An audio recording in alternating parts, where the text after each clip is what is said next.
जय हिंद दोस्तों। Market studies and analysis में आप लोगों का बहुत बहुत स्वागत है। मैं हूं आपका दोस्त कपिल। दोस्तों, आज हम एक जाने माने बैंक बंधन बैंक लिमिटेड के बारे में बात करने जा रहे हैं। बंधन बैंक में कुछ शेयर होल्डर्स ने अपर लेवल पे इस शेयर को लिया हुआ है और पीछे एक महीने का अगर हम ट्रेंड देखें तो एक महीने से इस शेयर में एक गिरावट का दौर जारी था, जो कि अभी 27 जनवरी के बाद से रिकवर होता हुआ दिखा है और वहां से 10-11% की रिकवरी जो है वो निकल कर आ गई है। इसके बाद आगे क्या पोजीशन बनती है उसको हम एक बार हम इसके प्रॉफिट और लॉस को बैलेंस शीट को रिव्यू करने के बाद टेक्निकल चार्ट्स पर आएंगे। देन विल डिस्कस कि आगे क्या पोजीशन बनती है, क्या सपोर्ट लेवल है, रेजिस्टेंस लेवल है, क्या टारगेट्स होंगे और इससे रिलेटेड क्या न्यूज निकल कर आ रही है। अगर कुछ और टारगेट्स आ रहे हैं तो वो भी इसके बारे में भी हम बात करेंगे। तो बंधन बैंक जो है बेसिकली वो माइक्रो फाइनेंसिंग में है और इसका जो मेन काम है वो बंगाल और असम के इंटीरियर एरियाज में ज्यादा है, जहां पर पॉलिटिकल इंटरफेरेंस की वजह से मैंने आप लोगों को कहा था कि ड्यूरिंग इलेक्शंस, जैसे जैसे इलेक्शंस पास में आएंगे, बंधन बैंक के बारे में बहुत सारी बातें बढ़ने लगेंगी, क्योंकि पॉलिटिकल इंटरफेरेंस होने की वजह से वहां पर इस तरह की कमिटमेंट की जा रही है कि आगे आप लोगों को लोन वेवर मिल जाएगा, आप लोगों को लोन रीपे करने की जरूरत नहीं पड़ेगी। और इन सब प्रोग्राम्स के बीच में जब ये सारी कहानियां चल रही है, इसके बीच में जो लोग बैंक का लोन रीपे करने की कैपेसिटी रखते हैं उन लोगों ने भी लोन रीपे करना जो है वो बंद कर दिया है। तो ये खबर पीछे हम लोगों ने सुनी थी, मैंने आप लोगों के साथ एक वीडियो बना के शेयर भी किया था कि इस तरह का कंसर्न बैंक को लेकर निकल कर आ रहा है। तो फिर एक महीने गिरने के बाद 27 तारीख को फिर क्या पोजीशन आई कि जहां से ये बैंक ने एक रिकवरी लेना स्टार्ट किया है, तो उसके बारे में हम बात करते हैं। पहले हम देख लेते हैं कि बैंक का जो रिजल्ट आया था दिसंबर क्वार्टर का वो किस तरह का रहा था। तो दिसंबर में जो रेवेन्यू ग्रोथ थी वो आप देखें तो 2718 दिसंबर 19 से 3308 रुपए हो गए, 3308 करोड़ रुपए हो गई थी, जो कि एक अच्छा बड़ा जंप है। और इट क्लियरली स्टेटेड, ये भी बताता है कि बैंक की जो रेवेन्यू जनरेशन है वो अच्छा एक हेल्दी ग्रोथ की तरफ जा रही है। बैंक का जो इनकम है, बेसिकली जो रेवेन्यू सोर्स है, वो ठीक से काम कर रहे हैं और बैंक अच्छा कमा रहा है। अब प्रॉब्लम कहां पे आ रही है कि बैंक के जो एक्सपेंसेस हैं वो जो इनकम है, जो रेवेन्यू है, उसको खत्म कर रहे हैं और जो प्रॉफिट है वो एकदम बिल्कुल से डाउन दिखाई देता है। क्वार्टर ऑन क्वार्टर 851 करोड़ के कंपैरिजन में 290 करोड़, और दिस ईयर ऑन ईयर भी देखें तो 611 करोड़ के कंपैरिजन में 290 करोड़। तो एक्सपेंसेस में ऐसे क्या इश्यूज आए हैं, क्या क्या रीजन है कि एक्सपेंसेस इतने बढ़ गए, तो उनके उनके जो मेन मोस्ट रीजन निकल कर आए कि कंपनी ने प्रोविजनिंग जो है वो बढ़ा दी है। क्योंकि जिस तरह के सेक्टर में ये बैंक काम करता है, जिस तरह के रोल जो ये बैंक परफॉर्म करता है माइक्रो फाइनेंसिंग का, माइक्रो फाइनेंसिंग मतलब बहुत ही छोटे लोन जो इंटीरियर गांव वगैरह में दिए जाते हैं, उस तरह के लोन में ऑलरेडी ये रिस्क बनी हुई होती है। ये लोग जानते हैं कि अगर इस तरह की कोई सिचुएशन आती है, किसी तरह की बाढ़ आ गई, फ्लड आ गया, कोई पेंडेमिक आ गया, या अनदर कोई इस तरह का कोई इशू आता है, या पॉलिटिकली अगर कोई बयान आ गया कि आप लोगों का कर्ज माफी हो जाएगी और ये हो जाएगा, तो इसकी वजह से बैंक का जो रेवेन्यू है, जो बैंक ने लोन दिया होता है, बेसिकली माइक्रो फाइनेंसिंग में बैंक लोन देता है और वो लोन रीपे होता है, तो वो लोन रीपे होने वाली जो कहानी है वो थोड़ी रुक जाती है, जिसको बैंक ऑलरेडी माइक्रो फाइनेंसिंग में जो बैंक्स होते हैं वो उसको लेकर अच्छी तरह अवेयर होते हैं। वो टाइम टू टाइम अपने अच्छे रेवेन्यू के अंदर से, अपने प्रॉफिट के अंदर से उसकी प्रोविजनिंग कर लेते हैं। तो जिसकी वजह से यहां पर वो हैवी प्रोविजनिंग हमें देखने को मिली है, जिसकी वजह से ये जो प्रॉफिट है ये डिक्रीज हुआ है। 1780 करोड़ का जो एक्सपेंस है, वो इसके पीछे का रीजन जो है वो मैंने आप लोगों के साथ शेयर किया। तो कंपनी के प्रॉफिट लाइन में कोई दिक्कत नहीं है। कंपनी का एक्सपेंस क्यों बढ़ा ये मैंने आप लोगों को बताया। इसकी वजह से अगर हम प्रॉफिट बिफोर टैक्स देखें तो प्रॉफिट बिफोर टैक्स में भी एक डिक्रीज हमें नजर आता है। बट हमें साथ साथ में फिर ये समझना होगा कि ये प्रॉफिट बिफोर टैक्स जो है, ये प्रॉफिट जो ऑपरेटिंग प्रॉफिट है बेसिकली, उससे काफी अच्छा बड़ा अमाउंट निकल कर आता है। और उसका एक रीजन जो है वो यहां आप देख सकते हैं, 553 करोड़ का अदर इनकम जो बैंक है बंधन बैंक, इसने रिपोर्ट किया है। तो उससे प्रॉफिट जो है वो प्रॉफिट बिफोर टैक्स 845 करोड़ का नंबर बन जाता है, जो कि एक अच्छा नंबर बनता है और कंपैरेटिवली एक अच्छा जो प्रॉफिट का नंबर है वो यहाँ नजर आता है। नेट प्रॉफिट में वो कन्वर्ट जब होता है तो 633 करोड़ का वो नंबर बचता है और ईपीएस 3.93 है। अब आगे हम इसकी बैलेंस शीट को एक बार देखते हैं कि बैलेंस शीट की क्या पोजीशन है। तो बंधन बैंक जो रिजर्व पोर्शन जो मेंटेन करता है, वो रिजर्व जो है वो उनकी अच्छी इंक्रीज हुए हैं 10,000 करोड़ से 13,000 करोड़ के आसपास, 13,500 करोड़ के आसपास, जो कि बैंक को एक मजबूती देते हैं। बैंक में अगर रिजर्व हैं तो बैंक अपने आगे फ्यूचर ग्रोथ, फ्यूचर प्लान्स और अगर कोई ब्रांचेस खोलनी है या और कुछ आगे फ्यूचर प्रोजेक्ट्स होते हैं तो उसके लिए बैंक के पास फंड्स अवेलेबल है, ऐसा दिखाई देता है। एक कंसर्न जो यहाँ दिखाई दे रहा है कि बैंक ने अपनी शेयर कैपिटल इंक्रीज की है मार्च 20 में। तो शेयर कैपिटल इंक्रीज होना is not good for equity holders. ये आप लोगों को पता होगा होपफुली कि अगर शेयर कैपिटल इंक्रीज हो रही है तो शेयर होल्डर्स के लिए जो है ये अच्छी खबर नहीं होती है। बोरोइंग्स की बात करें तो डेफिनेटली बोरोइंग्स बहुत हाई नजर आ रही हैं। मार्च 20 तक का यहाँ पर नंबर रिपोर्ट किया हुआ है जो कि 73,461 करोड़ है, जो कि एक अच्छा बड़ा नंबर है। तो बैंक के ऊपर जो डेट है वो डेट भी काफी बड़ा नजर आता है। बट बैंकिंग सेक्टर में जो डेट होता है वो actually back to back operations की वजह से भी डेट जो है वो बढ़ जाता है। इसके बाद हम बात करें और ये सब देखने के बाद अगर हम आरओई की बात करें तो आरओई स्टिल मार्च में जो है वो 23% का आरओई था।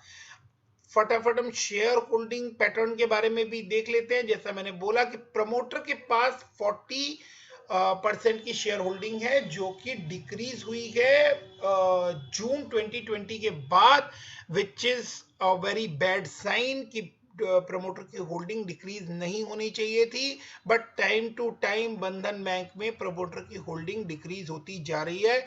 To be very fair and precise 82.26 से ये 60.96% हो गई थी लास्ट ईयर और अब ये 40% रह गई है।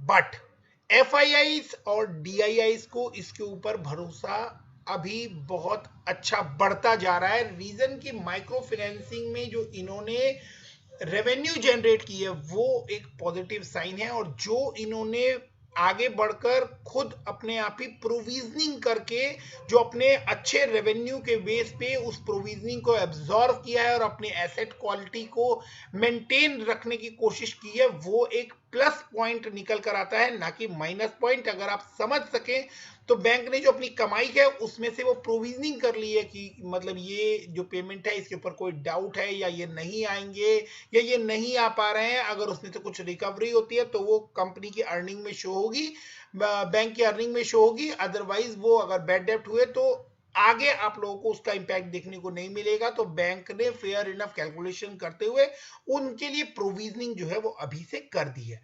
अगर आप देखें तो यही रीजन है कि दिसंबर 2020 में एफआईआई ने इसमें अपनी होल्डिंग 3% बढ़ा दी है, जो कि एक अच्छा साइन है। बैंक के एफआईआई और डीआईआई के अलावा जो पब्लिक है उसके पास भी 20.43% के शेयर्स हैं। अब मैं डायरेक्ट आप लोगों को टेक्निकल चार्ट पे ले आता हूं और वो पोजीशन डिस्कस करते हैं कि ये किस पोजीशन पर चल रहा है। तो यहां पर मैंने दोस्तों आपके सामने इस चार्ट पर मैंने आरएसआई लगाया हुआ है और बॉलिंजर बैंड लगाया हुआ है। जो लोग बॉलिंजर बैंड नहीं जानते वो लोग समझ सकते हैं कि ये क्लाउड, उनके लिए बता देता हूं, ये क्लाउड रेंज के अंदर जो ये पैटर्न चल रहा है, तो ये मूवमेंट ट्रैक करता है कि ये किस तरह से शेयर जो है मूव कर रहा है, और अगर ये क्लाउड से आउट करता है तो उस पोजीशन पर हमें ट्रेड नहीं लेना होता है।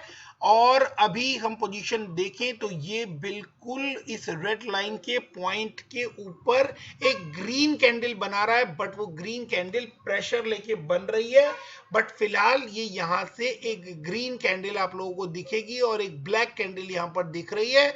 तो जो ग्रीन कैंडल दिख रही है उसके बाद हम लोग ये चांसेस ले सकते हैं कि ये यहाँ से अभी एक अपसाइड मूव दिखाएगा और आप लोग इसके अंदर एक स्टॉप लॉस लगा सकते हैं 297 का, और 297 का स्टॉप लॉस लगा के आप लोग इसके अंदर चाहे तो एंट्री ले सकते हैं। जो लोग अगर लोअर लेवल पे किसी ने लिया हुआ है तो वो यहाँ अपने एनालिसिस के हिसाब से डिसाइड कर सकते हैं कि उन्हें क्या करना है। अगर प्रॉफिट बुक करना है तो प्रॉफिट बुक करना कोई बुरी बात नहीं है, बट आगे जो लोग बहुत अच्छे लेवल पे जिन्होंने लिया है 400 या उससे ऊपर के लेवल पे लिया हुआ है वो अभी होल्ड कर सकते हैं। मैं इसी वीडियो में आगे बताने वाला हूं कि क्या रीजन है, मैं क्यों होल्ड करने के लिए बोल रहा हूं।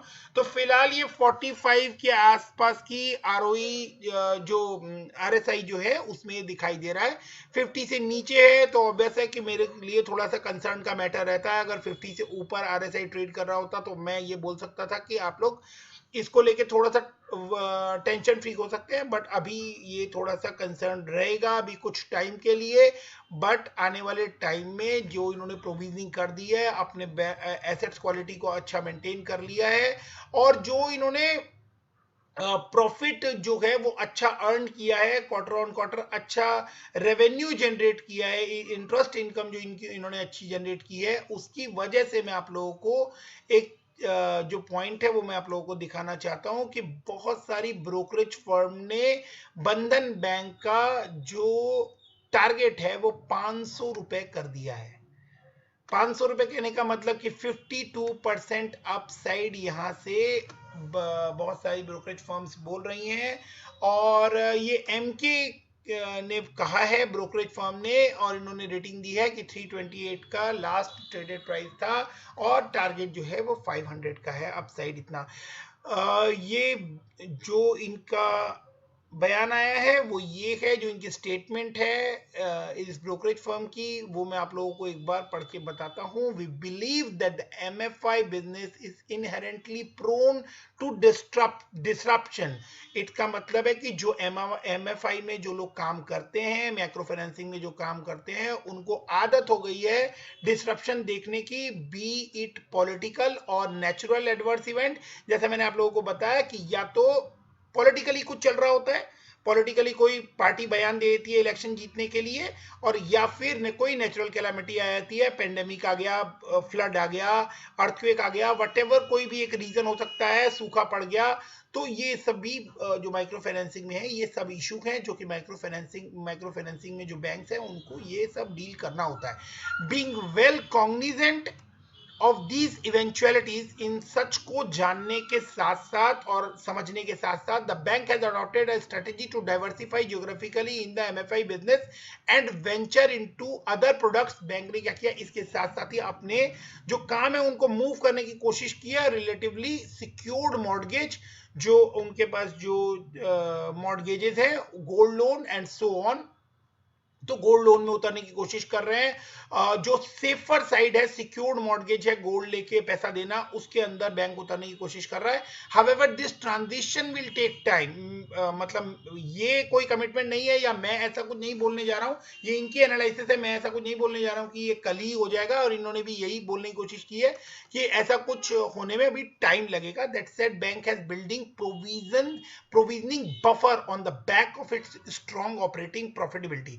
जो ऑपरेटिंग प्रॉफिटेबिलिटी है उसमें बैंक ने इस को ऑब्जर्व कर लिया है, प्रोविजनिंग अच्छे प्रोविजनिंग बफर्स बनाए हैं जिससे इनकी एसेट्स क्वालिटी जो है, assets quality accident and reduce earning volatility, जो अर्निंग में ऊपर नीचे जो उतार चढ़ाव आगे देखने को मिल सकते थे उसको इन्होंने अभी अच्छे रेवेन्यू के साथ जो है वो अब्सॉर्ब कर लिया है। तो दोस्तों ये रही पोजीशन जो आप लोगों को मैंने इस एनालिसिस में डिस्कस की है। यहां पर मैं आप लोगों को चार्ट पर एक बार फिर बता देता हूं कि अभी आप लोग इसको करंट सीएमपी पे अगर परचेज करते हैं तो ये आप लोगों को यहां से एक अच्छा क्योंकि इस लाइन को ब्रेक करके आगे ग्रीन कैंडल दिखा रहा है तो डेफिनेटली यहां से ये आप लोगों को 1 या 2 दिन में अच्छा अपसाइड दिखा सकता है। और अगर ये अच्छा अपसाइड दिखाता है तो ये जो इसका फर्स्ट लेवल होगा वो इमीडिएट लेवल जो कल या परसों में जब बाजार खुलेगा और इसका इमीडिएट लेवल होगा वो 370 के आसपास होगा, और आप लोग इसके अंदर 298 या कहें कि 300 रुपए के आसपास आप इसके अंदर एक जो है स्टॉप लॉस लगा के काम कीजिए। और आगे अगर ये अच्छा मूव दिखाता है तो जो टारगेट्स है वो 500 रुपए के आसपास है, और मुझे भी पर्सनली यकीन है कि बंधन बैंक जो है वो आने वाले टाइम में, हाँ कुछ टाइम के लिए, लास्ट टाइम में मैंने वीडियो में बोला था, कुछ टाइम के लिए ये पॉलिटिकल रीजंस की वजह से बैंक थोड़ा सा डिस्टर्ब रह सकता है, बट जो माइक्रो फाइनेंसिंग में जो बैंक होते हैं उनको इन सब की आदत हो चुकी होती है।